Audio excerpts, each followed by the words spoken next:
Chris and I both had Bakole winning this fight. We predicted that he'd win. I didn't think that he would do it the way that he did it, Chris. You were there in attendance. Give me your thoughts on that because we knew he was a bigger guy, Bakole. We knew he was more experienced, and Anderson was undefeated. There was a lot of hype around Anderson. Anderson, 24 years old, listed at 6'4". He weighed in at 252. Bakole, 31 years old, listed at 6'6", so 2 inches taller, and he came in at 284, so nearly 30 pounds heavier than Anderson. He looked a lot more powerful. He looked accurate. Once he hurt Anderson didn't seem to recover. But give me your thoughts being there live in that stadium. Yeah, first of all, that was one of the early fights, one of the first fights. You could automatically tell who were the boxing fans in that building, Joe. You saw like you just saw a group of people just like talking, saying, "Oh, Anderson's getting a test." I got there right when the fight started, so like I was able to witness those knockdowns, and it was evident. It was evident that Bakole was much bigger. You could see the size difference. You could see the power difference. Again, when you have these prospects, these hype fighters, you never know when they're gonna, finally, hit that plateau where they're finally challenged. Obviously, we don't know too much about Bakole. We kind of made our predictions on the fly just by looking at that box rec, looking at the size, looking at his knockout power. So we were like, hey, this might be where Jared Anderson gets exposed a little bit, and lo and behold, we got it right. But yeah, in attendance, Gio, you just saw the power, the size difference. I almost want to call it, the boy strength against the man strength. Again, Bakole was just too much, too powerful, and too experienced. Even though a lot of people don't know his name, he's come up the hard way. Like I said, surprised though by Bakole, and I'm sure he earned himself a bigger fight. Obviously, there's still some big names, literally big boys, Big Bang Zong. Um, wasn't Chisora just defeated Joe Joyce? I think last week or the week before that. We didn't even talk about that. Obviously, Joshua Dubois fighting soon. Obviously, Usyk and Fury are fighting soon. We'll get into Andy Ruiz, Gerald Miller. There's still some big names there, and man, it seems kind of like a lost opportunity for Jared Anderson, Big Baby, who claimed to be the real Big Baby in the press conferences. Can't say that anymore, right? But he was gracious in defeat. I saw some clips of him talking to Bob Arum, saying, "Hey, I'm just happy to be able to go back to my daughter healthy." But I think this can be a turning point for him. I chose Bakole to win simply because I wasn't that impressed really by Anderson's career thus far. He's talented, obviously, but they were trying to push him. He headlined some shows in his hometown, but I wasn't too convinced. And even with that being said, I was still surprised that he went down the way he did. But big ups to Bakole, man. It's time to, try to amass the most money, get the biggest fights with some of these heavyweights that we saw this fight night. Some of them are on their way out, Gio, and they have names and they're prime for the picking for Bakole. But yeah, Jared Anderson, 24, still young. I know he said that, he's gonna bounce back.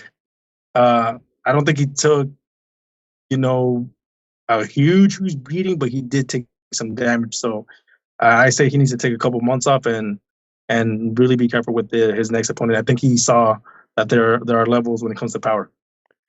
Yeah, Anderson now 17-1. He had those 15 knockouts to his name. Like you said, 24 years old, still young, still has time uh, to come back stronger than ever. Let's go to some comments real quick here. Live chat trickling in. Shout out to Clyde. He says, Bacole's punches were so heavy. I felt every damn punch through the TV. And you could see Anderson's head snap back with those straights that Bakole seemed like he couldn't miss with, and then he was sneaking up those uppercuts as well. Adi says, I told y'all if Jared Anderson stayed out of jail by Saturday, this would be a great fight. Anderson went down 3 times in this fight. 3 times. Once at the end of the first and twice in the fifth, and then referee saw enough, stopped the fight. But let's keep it moving. Let's go quickly to to David Morrell, Chris. Um, I didn't get to watch that fight, man. I tuned in a little late, but hey, I can say, man, nothing too significant happening there. Morrell against Radiovic Kalatsic. Unanimous decision, 175. David Morrell chasing down David Benavidez. Chris, he went up to 175 now. I think he got one of those junior belts as well. Let's see if they listed on here. WBA World Light Heavy. I think that's one of the ones that Bud Crawford might have collected, one of those world ones. So it's junior belts, but David Morrell seemingly chasing down Benavidez now at 175. Morel is a talented fighter. Let me just say that, I think he's very, very talented. He's got good speed, good power. He's got a lot of good fundamentals. He's got a lot of good tangibles. He just it just didn't impress me. It didn't impress the fans online and around the boxing world. But yeah, again, it's Morel's one of those guys. Again, I think of. I go back to Jared Anderson. They're good. They're good with the competition that you put in front of them, but what's going to happen when they go up to that elite level? So again, I saw some things on the highlights that kind of show me that he's still not ready. Again, he's young. He's got everything going for him. He's got the size, speed, power. I just think he needs a higher test for him to get to the next levels. Yeah, Morrell 11-0 now, 9 KOs, 26 years old from Cuba. We've been hearing his name a lot in that 168 division, even though he only has 11 pro fights, but we hear the names, surrounding his name, Benavidez, possibly even Canelo. Now he's going up to 175. And yeah, we'll see if that power carries, man. I don't know if you were, but I was a little disappointed in Benavidez not being able to hurt Alexander Gvozdyk. Morrell didn't really hurt his opponent, but first fight there, we'll see what he does. He collected another junior belt. He's going after the big names, it seems like. He's been calling out Benavidez for a while now. Benavidez moved up to 75. Morrell now making the jump to 175. So I think things will start to get interesting here, Chris. As we move on to let's see, what else did we had? I did want to shout out our boy Zizzo, Ziyad Amayuf, who was the first Saudi Arabian fighter to fight in the U.S. Now, Zizzo, I've been keeping tabs on him since he turned pro. I used to watch him train over here with Buddy McGirt. Cool dude.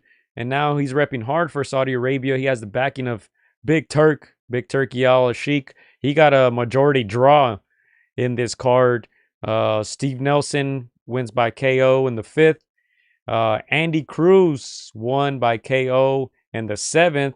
That was a pretty good test for him. He fought Antonio Moran, who was coming in at 30-6. Andy Cruz, Olympic gold medalist, 3-0 now.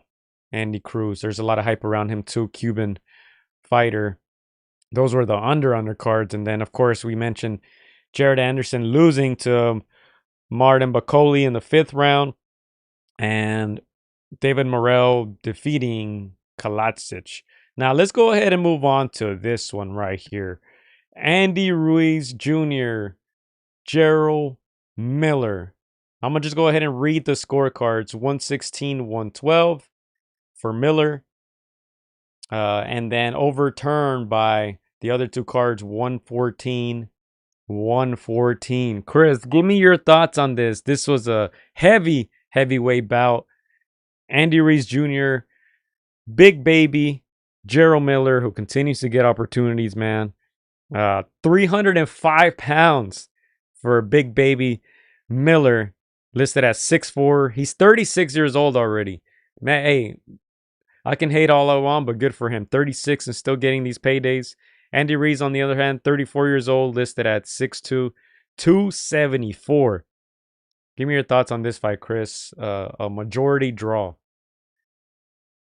Yeah, no. First of all, this fight was perfect for Andrew Ruiz to try to get back in the mix. We obviously know Big Baby Miller. He's the villain. He's the PED user. He's the guy that they keep calling back. Who knows why? But he puts on some entertaining fights. And when you need somebody to make yourself look good against, they bring up Big Baby Miller. And That's the script was written for Andrew Ruiz. He was looking good up until this fight. He was losing weight. He looked like he was focused. I feel like maybe the last month, 3 weeks, that we didn't get to see much of him. Maybe that's where it started to derail because he didn't show up the way people were expecting him to. Again, this is in LA, Mexican fan base. Everybody was there for Andy, for Pitbull Cruz. Like the storyline was there for you to take it with the fighter that's made for your style. And again, this should have gotten him back in the mix, but nah, man. Gerald Miller, made fans of a lot of Mexicans in attendance. A lackluster performance by Andy Ruiz. I saw the fight 115, 113 for Big Baby Miller. Not mad at the 116, 112. I don't see how those judges had that a draw. Again, even the fans in attendance were helping these judges. Once you hear the crowd start to stop making noise, that's telling you, in a sense, what's going on in that fight. So, disappointed for Andy Ruiz. I almost said it. Like, if you lose to a PED user, in which we all saw in that fight, maybe not the judges, but the fans in attendance, they're pretty much out of it. So, yeah, disappointed with Andy Ruiz. Hey, man, I love the energy, Chris. Now you're bringing it. That's what I'm talking about, man. You got to call it what it is. He's a PED user. He's been popped so many times. I love it. But let's go ahead to this, Chris. So you were saying you thought Big Baby Miller won the fight, correct? I think slightly. Yeah. Okay. So what are your thoughts on the fight? I didn't get to watch the whole fight. It did seem like Miller did enough to win. Now, the question here on one of the polls, 795 votes, who did you have winning? I posted this a couple days ago. I'm going to go ahead and click Miller so we can see the results. They'll be revealed on your screens. 46% of the people thought Miller won, 20% a draw. Only 34% of the people think that Andy Ruiz won, which is very low considering, like you said, he was probably the main attraction on this card. Andy Ruiz, without a doubt, got the biggest of cheers. You were there in the arena. You can tell us in a little bit if that was the case there. But at this media workout, a lot of the people were there for Andy Ruiz. Like you said, we thought he was going to be in shape. He was talking about, I lost all this weight. I was hearing all the comments on social media, made me want to train harder, go harder in the gym. He came in heavy, 274, right? Disappointed in the fight, but I might cut him some slack a little bit, only because that hand looked very injured, Chris. I don't know if you were able to see the pictures or the videos after the fight, the post-fight interview. It looked like a bone was popping out or something out of the hand. Maybe that's why I'm cutting him some slack, but yeah, he's very fortunate to walk away with a draw. Yeah. No, you're exactly right. When the fighters came out, the one that got the most pop was Andy Ruiz. The second one was Pitbull, and the third was Rayo. And obviously, you got the main events. But obviously, Mexican, fan base, everybody out there drinking, having a good time. Turkey.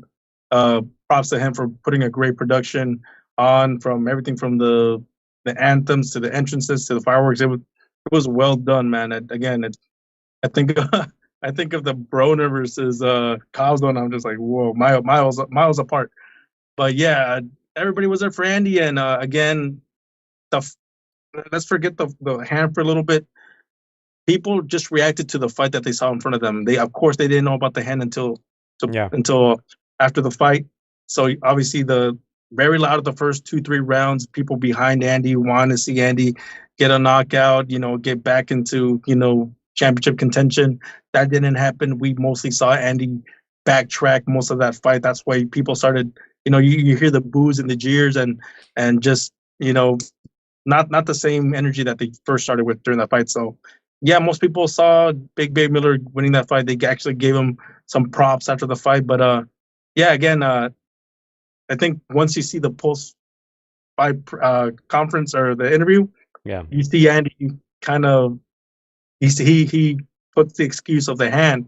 And at first, when you say that, that the fan base, they're going to boo you because they're like, you're just putting an excuse. It wasn't until he showed the hand that people were like, oh, okay, maybe he wasn't lying, So, but again, having seen the hand, okay, we can see how he could have, lost that fight. He's fighting with one hand, but the weight is not an excuse, Gio. The weight is something that he was putting out there. Most people, once they saw him, and again, him slowing down, you see the 270 pounds on him, you're like, would he have done anything different even if he had two hands? We don't know. But at least for that fight that night, the fans did not see Andy Ruiz as the winner.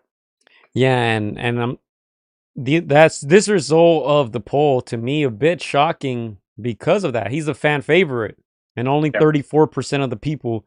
There were a lot of biased votes in that in that 34%. But even then, 46% thought Miller won. 20% thought it was a draw. So 66% of the people didn't see him winning. So we'll see where this goes.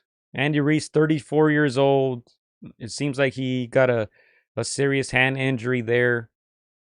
I don't know. We've been disappointed by Andy so many times, Chris. We saw glimpses of the old Andy with the quick hands. But Big Baby Miller is a big body, man. That's a big boy, 305 pounds. So maybe those blows that he was landing, caused that hand injury. But a bit disappointing by Andy. Fortunate for him to get that draw. Big Bro says Miller turned out to be the real Big Baby. And says Andy stinks. He's been washed. The hand was an excuse. We saw him barely escape this 50-year-old King Kong. Yeah, and that was his last fight. That was his last fight against Luis Ortiz. Let me see. When was that? Let me look up the date right here. That was in September of 2022. So almost 2 years without fighting, while Miller, his last fight was in December of 2023. That was that loss to Dubois. He got stopped at the end. Same thing, what I said earlier about Anderson. Big Baby Miller took that loss well. He was very respectful after that. Gave Dubois his props and all that. But once again, majority draw. We won't spend too much time on this because we still have the main event to get to, Chris. Cruz against Valenzuela. I'm joking. But hey, it might as well have been the main event, Chris. I don't know if you have anything else to add on Ruiz and Miller. I mean, again, let's not knock out Andy. That hand was broken. We clearly saw it on the big screen. I think people were like, okay. When you're used to like those excuses, you're used to the bronze bomber. You get no love, but you saw the broken hand. We're like, oh, okay. So I'm gonna give him a slight pass, Gio. I'm gonna give him a slight pass, but I don't know, dude. Again, people respect the come forward style in that state, and people gave Big Baby Miller lots of love because he just kept coming forward. And yeah, some of that was because of the hand, but again, the Mexican fans just want a good scrap, a good fight, and yeah, man. Again, we'll see where Big Baby's gonna get a couple more fights out of this one, dude. Just on that alone, but yeah, I hope Andrew Ruiz comes back. And again, I don't wanna get Victor Ortiz vibes, man. I don't know how many chances we're gonna give Andy, but I don't know. I don't want to just believe this excuse of the hand and then get disappointed next fight. So we'll see where Andy goes from that.